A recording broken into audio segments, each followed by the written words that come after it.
चलो मित्रों, और मैं आज से प्रिय भक्तजनों, आज आपने राम द्वारा शानदार भक्ति करूं और बदले श्री राम सिंह की गौड़ एवं समस्त गौड़ परिवार की द्वारा आयोजित ये भागवत कथा बहुत शानदार राम द्वारा में राम द्वारा लाड में भव्य भागवत कथा का आपको दर्शन करा रहा हूँ।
सबसे पहले उसका कथा श्रवण करते हो कभी आपके निष्फल नहीं जाती। किसी न किसी जगह कोई न कोई जन्म में जरूर काम आने। आप लोग लाभ कहे कथा में क्या है, कथा में क्या है। राजा बने, देवता लोग भागे, क्या करे भगवान बचाओ बचाओ। भगवान ने कहा देवताओं एक काम करो, तुम अमर हो जाओ। महाराज अमर कैसे हुए? समुद्र मंथन करो। समुद्र मंथन किया, सबसे पहले जहर निकला। राक्षसों को साथ लो, मंथन हुआ, जहर निकला। कौन पिएगा? कि जो राम नाम का अमृत रात दिन अहर्निश पीते रहते हैं, वो इस जहर को पिएंगे। भगवान शिव बोलो भोलेनाथ की भगवान शिव के पास एक समान है। जन कल्याण के लिए, विश्व कल्याण के लिए भगवान ने वो जहर पान फिर मंथन, फिर 14 रत्न निकले, उसमें से अमृत निकला। भगवान धनवंतरी जी अमृत लेकर के पधारे। राक्षसों ने उसे छीना। देवता इधर पकड़े, राक्षस इधर छीना चपटे में करते हैं। धरती पर बूंदें गिरी और जहां जहां बूंदें गिरी वहां आज भी महाकुंभ मनाया जाता है। हरिद्वार, प्रयागराज, उज्जैन और नासिक, यहाँ पर महाकुंभ मनाया जाता है क्योंकि यहाँ पर अमृत की बूंदें गिरी थी। कहा क्या करे? देवता लोग भगवान के पास गए। प्रभु राक्षस लोग ले गए अमृत। भगवान ने कहा बैठो। बैठ गए। मेरी लीला को देखो। मौनी रूप बनाया भगवान ने। राक्षसों ने मौनी को देखा और मंत्र मुग्ध हो गए, आसक्त हो गए। भगवान हंस रहे थे, मुस्कुरा रहे थे। राक्षसों ने पूछा कौन कहाँ जा रहे हो? मेरे को भी पता नहीं कौन कहाँ जा रहे हो। कहा आपके हाथ में क्या है? अमृत रस कहाँ ले जा रहे हो? ये देवताओं ने हमने प्रयास किया, बांटना है क्या बांट दो। तो कहा पहले देवताओं की पंगत लगेगी, इधर राक्षसों आपको मैं बाद में दूंगी। तो भगवान ने देवताओं को अमृत देना प्रारंभ किया। राक्षसों को भगवान अपनी मुस्कान दे रहे हैं और देवताओं को भगवान अमृत प्रदान कर रहे हैं। ध्यान देना, राक्षस कौन? हमारे घर में कौन राक्षस है? हमारे घर में कौन देवता है? कैसे पता चलेगा? पता चल जाता है। आपके घर में सुंदरकांड का पाठ रखा, आपके घर में 1 घंटे का हरि कीर्तन रखा,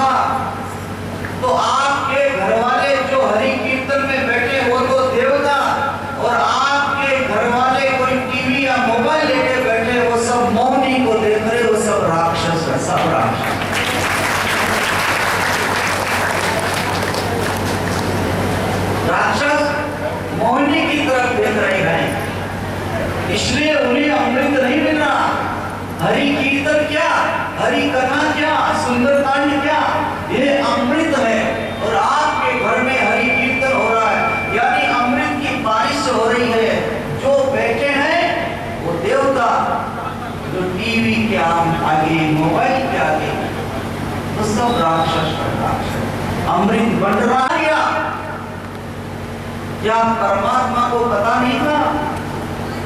पता था, जानबूझ करके भगवान ने उसको अमृत पिलाया। क्यों? हम लोगों को शिक्षा देने के लिए, भाई लोगों गलत जगह छोड़कर अच्छी जगह जाओगे तो तुम्हें भी अमृत मिलेगा, और गलत जगह बैठे रहोगे राक्षसों की तरह तो तुम्हें अमृत नहीं मिलेगा। इसलिए राक्षसों का संग छोड़ो और अमृत चाहिए तो देवताओं की पंगत में आके बैठो, तो मैं नारायण, मैं आपको अमृत पान जरूर जरूर। इसलिए भगवान ने जानबूझ करके राहु नाम के राक्षस को भी अमृत पिलाया, हमको शिक्षा देने के लिए। अच्छी जगह बैठोगे अच्छा होगा। और इतना अच्छा हुआ कि राहु के 2 हो गए, केतु हो गए।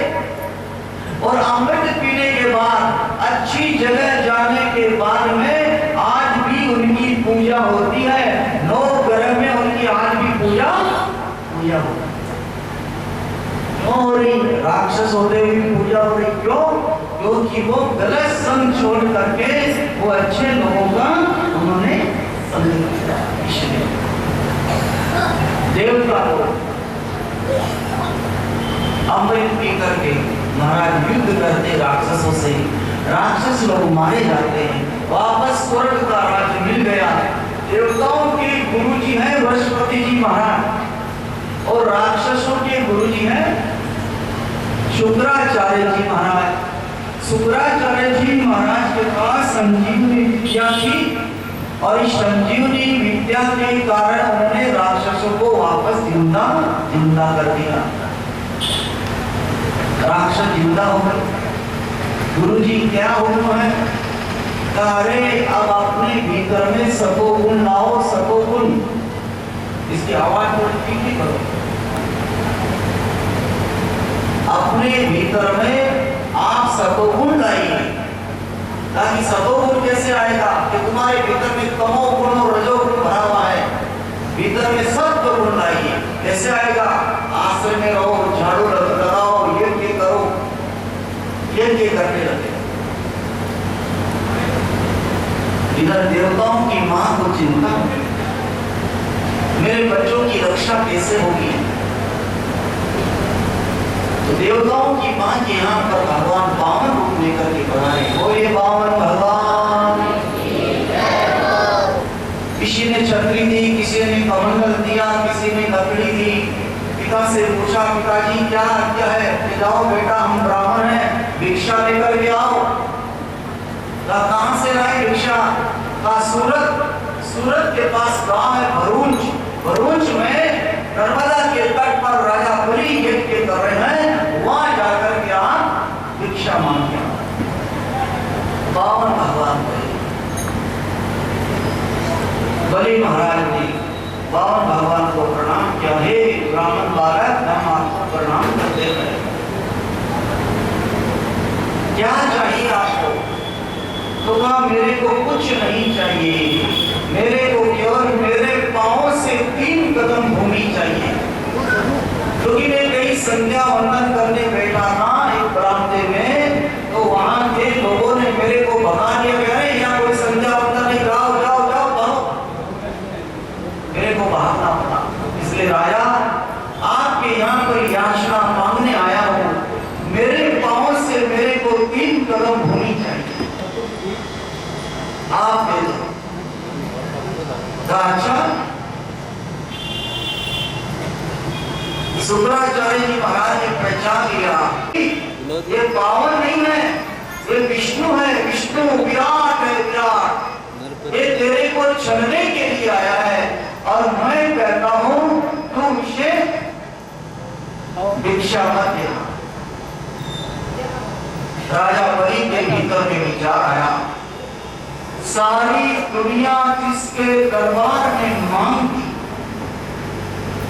पूरा विश्व, देवता लोग, मनुष्य लोग, राक्षस लोग जिन परमात्मा के दरबार में जाकर के अपनी झोली फैलाते हैं, वो परमात्मा आज मेरे यहाँ मांगने आया।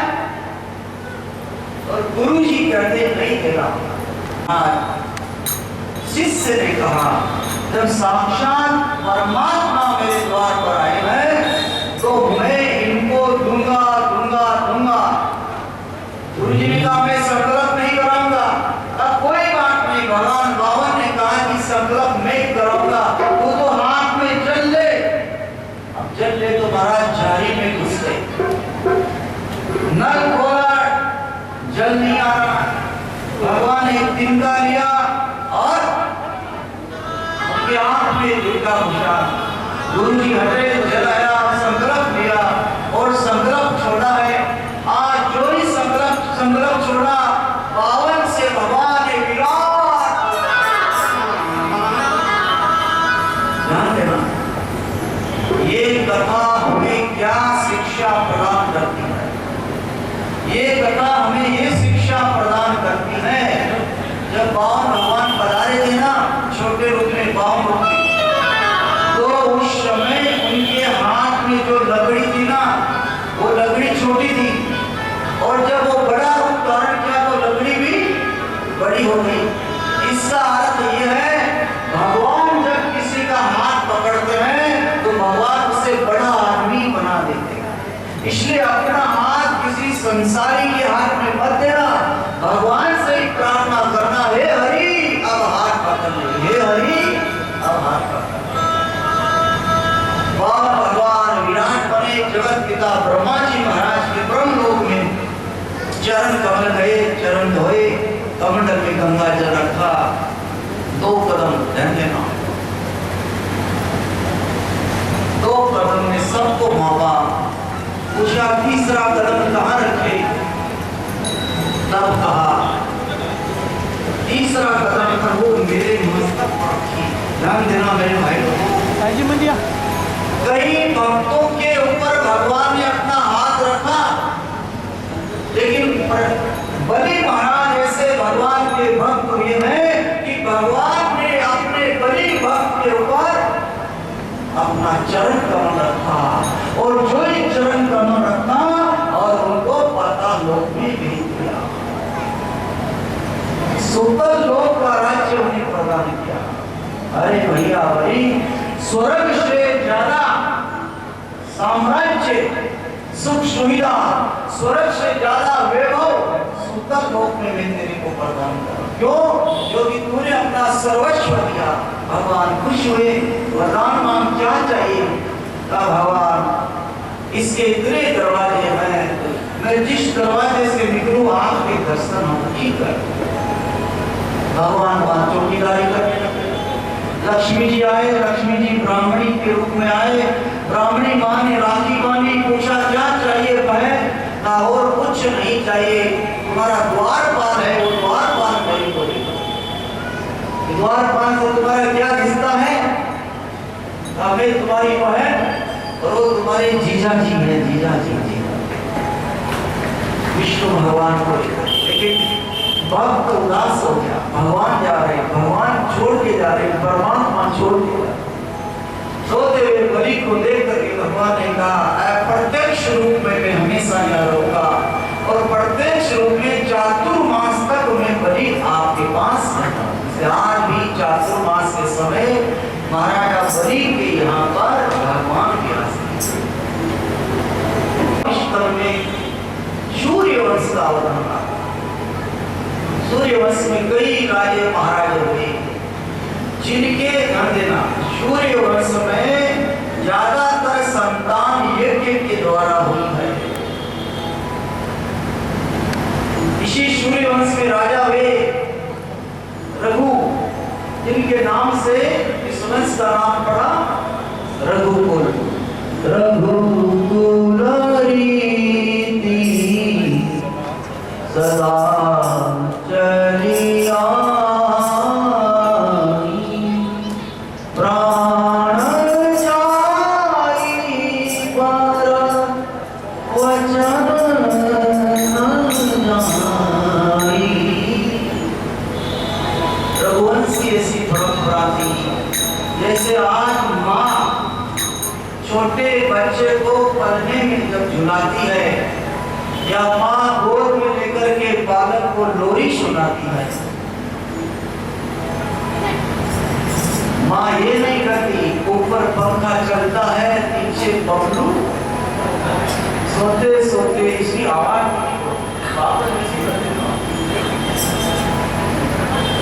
ऊपर पंखा चलता नीचे बबलू सोता है, सोते सोते भूख लगी खा ले बेटा,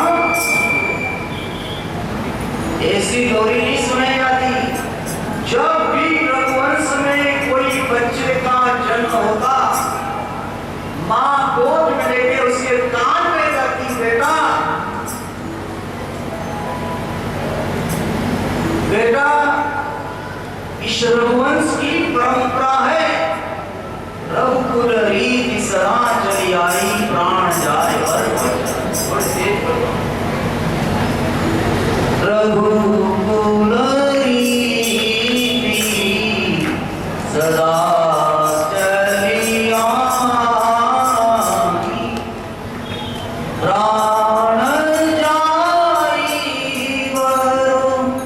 वचन जाई।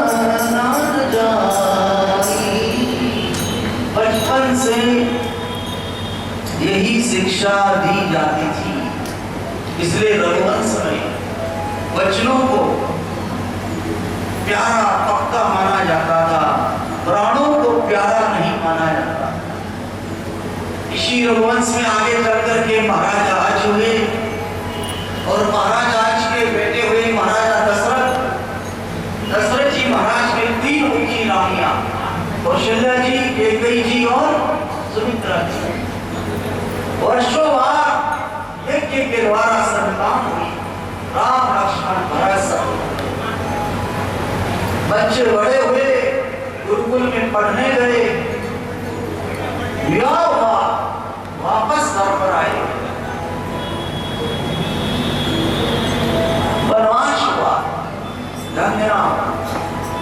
हम लोगों ने माँ कैकेयी को बहुत खराब समझा, माँ कैकेयी खराब है, माँ कैकेयी खराब है, माँ कैकेयी ने अच्छा नहीं किया, माँ कैकेयी ने अच्छा नहीं किया, ऐसी बात नहीं।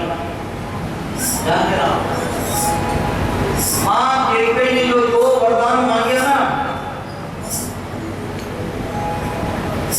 उसके पीछे बहुत कारण थे। पहला वरदान क्या था? सुनहु प्राण प्रिय पावक जी का, देवहु एक वर भरदहि टीका। पहला वरदान। दूसरा, तापस वेश विशेष उदासी, चौदह वर्ष राम वनवासी। पहला वरदान मांगा भरत जी को टीका। टीका के 2 अर्थ होते, ध्यान देना। माँ ने कभी नहीं कहा कि मेरे भरत को टीका, ध्यान देना। और कहीं कहीं मैं निवेदन करता हूँ, 2 अर्थ होते हैं। टीका का एक अर्थ होता है तिलक, और टीका का एक अर्थ होता है निंदा, आलोचना। जैसे आपका कोई दोस्त कहीं से गुजर रहा है और वो आपको आके कहता, भाई साहब, यार, दोस्त, मित्र, मैं जब वहां से गुजर रहा था तो कुछ लोग आपकी टीका टिप्पणी कर रहे थे। टीका टिप्पणी कर रहे थे। तो टीका का एक अर्थ तिलक होता है और दूसरा अर्थ टीका का अर्थ निंदा होती है। माँ ने भरत जी के लिए अगर तिलक भी मांगा है, उसके पीछे भी कारण था। क्या कारण था? कि महाराजा दशरथ जी का विवाह कौशल्या जी के साथ जब हुआ था, अन्य रानियों के साथ जब हुआ था, तो महाराजा दशरथ जी माँ कैकेयी के पिताजी के पास माँ कैकेयी का हाथ मांगने गए। कहा मेरे को आपकी कन्या चाहिए। तो कहा कि एक शर्त पर कन्या मिलेगी। क्या? मेरी कन्या के जो बालक होगा राज सत्ता आप उसे ही दोगे। वचन दे दिया। और किसी रानी से बालक हुए नहीं, इससे शादी करूंगा, इससे बालक होगा, वही राजगादी पर बैठेगा, वचन दे दिया। लेकिन राम प्रेम इतना था कि राम प्रेम में महाराजा दशरथ भूल गए। आज मां के याद दिला रहे कि वो वचन याद करो। अगर आप रघुवंश में आपका प्रादुर्भाव हुआ है और रघुवंश ही अगर वचन को तोड़ देंगे तो उसका क्या होगा? रघुकुल रीत सदा चली आई प्राण का। तीसरा कारण, वरदान मांगने का तीसरा कारण यह था कि मैं राम के लिए वरदान मांगता। ध्यान देना, ये मां के भी बहुत होशियार थी, बहुत होशियार। दो बच्चों को ननिहाल भेज दिया, भरत शत्रुघ्न को। राम जी के लिए 14 वर्ष का वनवास मांग लिया। मां को पता था राम जाएंगे तो लक्ष्मण यहाँ पर नहीं रहेंगे, तो राम वनवास में जाएंगे, लक्ष्मण जाएंगे। तो एक ऋषि का जो श्राप है, श्रवण के अंधे माता पिता का जो श्राप है कि जैसे बेटे के वियोग में आप प्राण छोड़ रहे हैं, वैसे दशरथ, हे महाराजा दशरथ जी, आपकी मृत्यु भी बेटों के वियोग में होगी। इसलिए इस होशियार मां ने दो को ननिहाल भेजा। राम जी के लिए वनवास मांगा, लक्ष्मण भी चले गए, बेटों का वियोग हो गया। दो कारण से वियोग, या तो उनके सामने चारों बेटे मरे तो वियोग होगा, तो चारों बेटे मरेंगे तो क्या होगा? सीता, उर्मिला, सुरतिकीर्ति, मांडवी, इन्हें चारों का सिंदूर खत्म हो जाएगा। इसलिए मां केकई चाहती है महाराजा दशरथ की मृत्यु होगी तो मेरे सिंदूर उजड़ जाने से कोई परवाह नहीं, लेकिन मेरे पुत्र वधुओं की सिंदूर सलामत रहना चाहिए। इसलिए वरदान मां केकई खराब नहीं थी। हमको मां केकई के बारे में जानकारी नहीं है, इसलिए हम आज के लोग बिना जानकारी के, घर में कोई लड़की होती है उस लड़की का नाम कौशल्या सुमित्रा रख लेंगे, लेकिन केकई जानकारी। राम जी को वनवास, भरत, महाराजा दशरथ जी की मृत्यु, भरत मिलन, आगे केवट पसंद सबरीन का मिलन, सुग्रीव जी आने का मिलन, जटायु से मुलाकात, सीता हरण आदि गान मार के भगवान की लड़ाई, राम का राज्याभिषेक। हमारे इतिहास में कई राजे महाराजे हुए। राम जी ने महिला को, नारी को इतना सम्मान दिया। रामचरितमानस के अनुसार, तुलसी जी की गाथा के अनुसार, गोस्वामी तुलसीदास जी की कलम के अनुसार आज तक कई राजे महाराजे हुए, लेकिन किसी भी राजे महाराजे का अभिषेक उनकी धर्मपत्नी के साथ नहीं हुआ। लेकिन राम जी का जब राज्याभिषेक हुआ था तब उनकी धर्मपत्नी मां सीता जी के साथ उनका राज्याभिषेक हुआ। वो अकेले नहीं बैठे, राज सिंहासन पर अपनी धर्मपत्नी को भी उन्होंने बिठाया। उदास, भगवान उदास रहते, ध्यान देना। वसुदेव जी के साथ देवकी जी का विवाह था, ध्यान देना। आप मानते हो कि कोई आदमी आपसे प्रेम करता है, अच्छी बात है, लेकिन एक बात ध्यान रखना, दुष्ट आदमी का प्रेम ज्यादा देर टिकता नहीं है। कंस दुष्ट है, अपनी चचरी बहन देवकी से वो प्रेम करता है, लेकिन दुष्ट आदमी का प्रेम ज्यादा टिकता नहीं। जो ही वो छोड़ने जा रहा था खुद सारथी बनकर के आकाशवाणी हुई, हे कंस, जिस बहन से तू इतना प्रेम करता है उसी बहन का 8वां बेटा तेरा काल है, तेरी मौत है, तेरी मृत्यु है।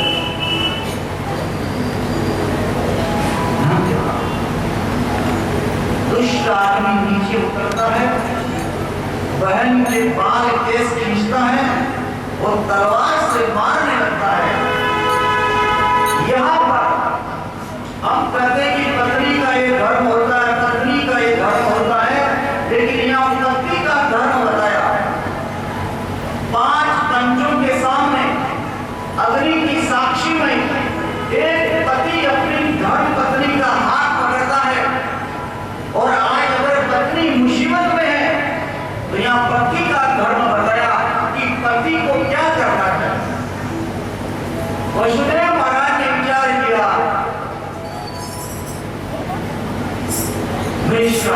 पति मेरी धर्म पत्नी मुसीबत में है, मेरे को कुछ करना चाहिए, लेकिन करूं क्या? सामने वाला बलवान है, सामने वाले के हाथ में हथियार है। तो कहते हैं कि जब आपके पास शक्ति न हो तो दिमाग लगाने का काम करें। इसलिए कहते हैं कि अगर बढ़िया है कंस से युद्ध कर भी सकते हैं, कंस के जितनी शक्ति नहीं है, लेकिन कंस धर्म पत्नी का वध करेगा, मारेगा, क्या करना चाहिए? दिमाग लगाया। वसुदेव महाराज ने हाथ जोड़े, हे कंस, ये देवकी आपकी बहन है, आप चाहो तो इसे मार सकते हो, मेरे को पत्नी की जरूरत नहीं, क्योंकि मेरे को पहले से शादियां हो रखी है, मेरे तो और पत्नियां हैं, आप इसे मारो तो मारो, मेरे को कोई तकलीफ नहीं, लेकिन एक तकलीफ है। क्या तकलीफ है? आपके हाथ से अगर आपकी बहन मर गई तो आपकी भुजाओं का जो बल है उसके कलंक लग जाएगा। क्या कलंक लगेगा? कि लोग कहेंगे कि कंस कोई शूरवीर नहीं है, क्योंकि उसने तो एक अबला को मार दिया। जो औरत को मारता है, अबला को मारता, वो शूरवीर नहीं कहलाता। इसलिए मैं प्रार्थना करता हूँ, भले ही देवी को मार दो, लेकिन आपकी भुजाओं के बल को कलंक लग जाएगा। आतंक का प्रयोग किया। और हाँ, कंस ने कहा, आकाशवाणी नहीं सुनी, 8वां बच्चा मेरी मौत, जब इसी को मार दूंगा तो बच्चा कहां से आएगा? वसुदेव महाराज ने कहा, जो भी बच्चा होगा वो हम आपको दे देंगे। पक्का? ठीक। पहला बच्चा हुआ, दे दिया। कंस ने विचार किया, इस बच्चे ने मेरा क्या किया, छोड़ दो। दूसरा, तीसरा, नारद जी महाराज आए, अरे पहले को छोड़ देगा, पहला भी 8वां हो सकता है, 8वां भी पहला हो सकता है, तो क्या करें, पहले को मार दो। नारद जी ने कहा, नहीं, तू जाने तेरा काम। पहले को मारा, दूसरे को, तीसरे को, चौथे को, 5वें को, 6वें, 6 बच्चों को मार दिया।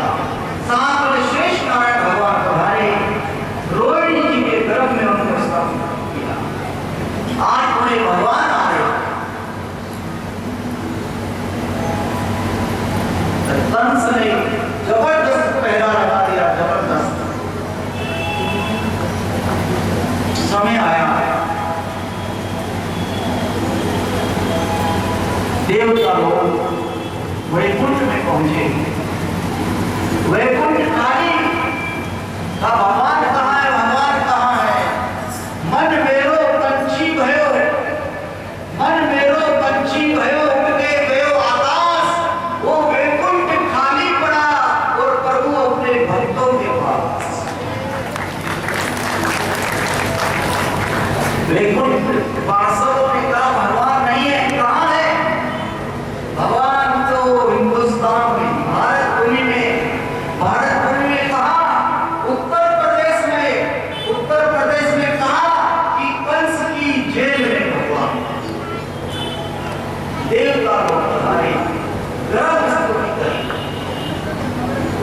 सत्य ब्रह्म सत्य ब्रह्म त्रिसत्यम सत्येश योनिम नीतिम सत्य सत्य से सत्य मृत सत्य नेत्रम सत्यात्मकम त्वाम शरणं प्रपन्ना। देव समाज ब्रह्म स्तुति देव समाज ब्रह्म स्तुति करके जब चले गए भगवान चतुर्भुज रूप में प्रकट हुए। बोले चार भुजानाथ की माता पिता को दर्शन हुए, भगवान को प्रणाम किया। भगवान ने कहा देखो मैं छोटा बालक बनूंगा, आप मेरे को गोकुल छोड़ करके आ जाना आनंद बाबा के यहाँ पर। वसुदेव महाराज ने कहा जैसे हाथों में हथकड़ियां, पाँव में बेड़ियां, जेल में बंद डाले पहरेदार, भगवान ने कहा सब व्यवस्था हो जाएगी, सब व्यवस्था। भगवान शिशु बने, माँ देखती नहीं, बालक को हृदय से लगाया, आंचल से दूध की धारा निकली और आंख से माँ के आंसू निकले। प्रेम इतना होगा, छोड़ने की इच्छा नहीं। वसुदेव महाराज ने जबरदस्ती छुड़ाया, अरे रे बहुत ही रखा। देखो राम जी का जो अवतार हुआ वो दिन के 12 बजे और कृष्ण भगवान का रात को 12 बजे। आपको पता है 12 बजे क्यों है? 1 बजे आ सकते थे, 2 बजे आ सकते थे, लेकिन दोनों कितने बजे आए? 12 बजे। दोनों ने एक दिन की 12 बजे चुना, दूसरों ने रात की 12 बजे चुना। तो किसी ने पूछा कि 12 बजे क्यों आए? 1 बजे आ जाते, 2 बजे आते, 11 बजे आ जाते, 10 बजे आ जाते।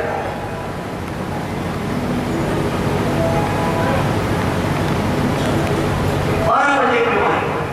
दोनों ने एक ही समय क्यों चुना? तब कहा कि एक भक्त जो था वो घर से बाहर जा रहा था, तो जा रहा था तो उसके पड़ोसी ने कहा मेरे से सीधा सीधा रहना वरना मैं तेरी 12 बजा। रात को भक्त सोया तो महाराज यमराज जी ने दर्शन दिए कि देख दुनिया में सीधा सीधा रहना वरना मैं तेरी 12। भक्त मंदिर गया, सुबह सुबह भगवान क्या करूं? ये पड़ोसी कहता 12 बजा दूंगा, यमराज कहते 12 बजा दूंगा, मैं क्या करूं? का चिंता मत कर, अब मैं 12 बजे आऊंगा, फिर देखता हूं कौन तेरी 12 बजा देगा। इसलिए कोई आपको कहना कि तेरी 12 बजा दूंगा तो तुरंत जो 12 बजे आए ना उसकी शरण में चले जाना। ठीक 12 बजे भगवान ऐसी लीला भगवान ने करी, सब सो गए, बेड़िया हथकड़िया दरवाजे सब खुल गए करके।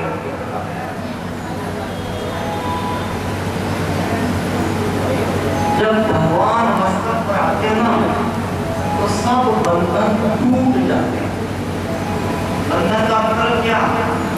आपके जीवन में जितनी भी टेंशन है, समस्या है, दुख है, आप चाहो कि हमारी टेंशन दूर हो, हमारी समस्या दूर हो, हमारा दुख दूर हो, इसका एक ही उपाय है, एक ही रास्ता, एक ही मार्ग है, वो है भगवान को स्वीकार करना। जब तक आप परिवार, व्यापार, घरबार, दुनिया और दुनिया वालों को स्वीकार करे रखे हो तब तक टेंशन कम नहीं होगी, बढ़ेगी बढ़ेगी बढ़ेगी। और जिस दिन सबको छोड़ के केवल एक भगवान को आपने स्वीकार कर लिया है तो आपकी टेंशन समाप्त। कितनी हथकड़ी, बेड़ियां, कितने ताले, कितने पहरेदार, जब तक नहीं गए, जब तक वसुदेव जी महाराज ने भगवान को अपने मस्तक पर धारण किया। मस्तक पर धारण करने का अर्थ भगवान को स्वीकार करना। बिना भगवान को स्वीकार किए कोई भी समस्या ना समाधान नहीं होगा, कोई भी टेंशन हमारी खत्म नहीं होगी। जैसे आप कभी बोलते हो ना, अब सौंप दिया इस जीवन का सब भार हमारे हाथ। जब सारा भार भगवान को सौंप दिया तो भक्त हमेशा निर्भर रहता, निर्भर, कोई भार नहीं, सारी व्यवस्था उसकी भगवान करते। आज वासुदेव जी महाराज ने जोड़ी मस्तक पर लिया, सब सो गए, तो समस्या क्या हो गई? जब वसुदेव महाराज महल से बाहर निकले, रात्रि के 12 बजे का समय, तो कुछ लोग अपने घर के बाहर पलंग ले लेके बाहर ही सो रहे थे। वसुदेव जी महाराज के मन में आया, इसमें से अगर एक भी जाग गया तो क्या होगा? कंस को समाचार कर देगा। मन में डर लगा, भगवान ऊपर विराजमान थे। भगवान ने कहा, पिताजी चिंता मत करो, इनकी भी व्यवस्था मैं करता हूँ। भगवान ने देवराज इंद्र को आज्ञा दी, जोर से बारिश करो। अब जो ही जोर को बारिश हुई, सब अपने पलंग ले लेके अपने अपने घर में गए।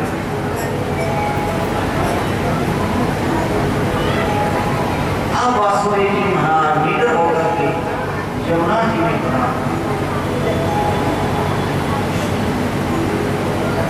धीरे धीरे धीरे धीरे यमुना जी में जा रहे हैं। बारिश हो रही है। शेष नारायण भगवान को बारिश से बचा रहे हैं। माँ यमुना जी, उन्होंने विचार किया कि अब क्या करें। ठाकुर स्वयं बता रहे हैं, चलो चरण स्पर्श करें। यमुना मैया ऊपर ऊपर ऊपर ऊपर आने लगे। वासुदेव जी महाराज को लगा कि अब मरे, अब मरे, अब मरे, क्योंकि यमुना जी ऊपर आ रहे। भगवान ने धीरे से अपने छोटे से पांव बाहर निकाले, यमुना जी ने स्पर्श किया, फिर यमुना मैया नीचे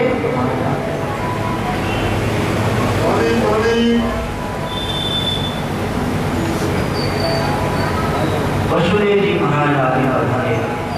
गोकुल में माँ यशोदा के पास एक कन्या सो रही थी। कन्या को उठाया, बालक को रखा, वापस बधाई, वापस बंधन हो गया। ध्यान देना, माया को पकड़ोगे तो बंधन है, ब्रह्म को पकड़ोगे तो मुक्ति है। सब पहरेदार जागे, कन्या रोने लगी। कंस को समाचार दिया, महाराज कन्या लाओ। कन्या के पांव पकड़ के घुमा करके सीना पर पटकना चाहा, लेकिन कन्या ऊपर उठी, अष्टभुजा धारण किया और कंस से कहा, अरे कंस तुम मुझे क्या मार रहा है? तेरे को मारने वाला कहीं दूसरी जगह पर है।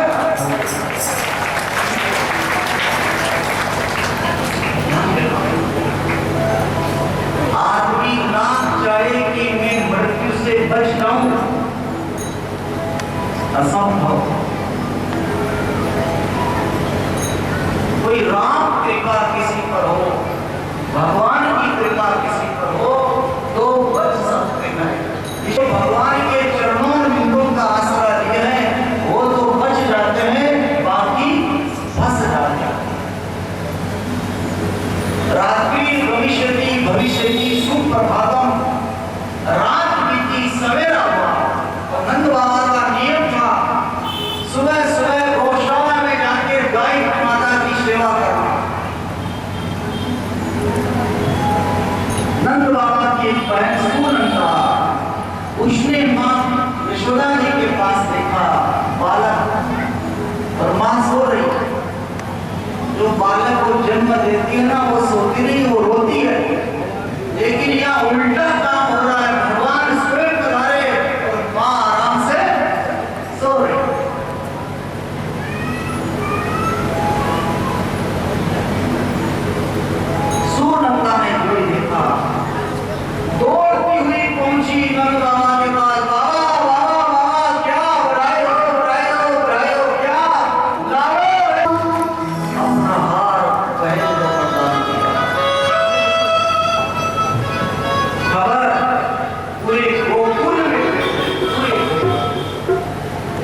एक बार सभी हाथ करके कहेंगे बधाई हो। सभी से निवेदन है आरती के लिए खड़े हो जाए। कोई भी सभी से निवेदन है 56 भाइयों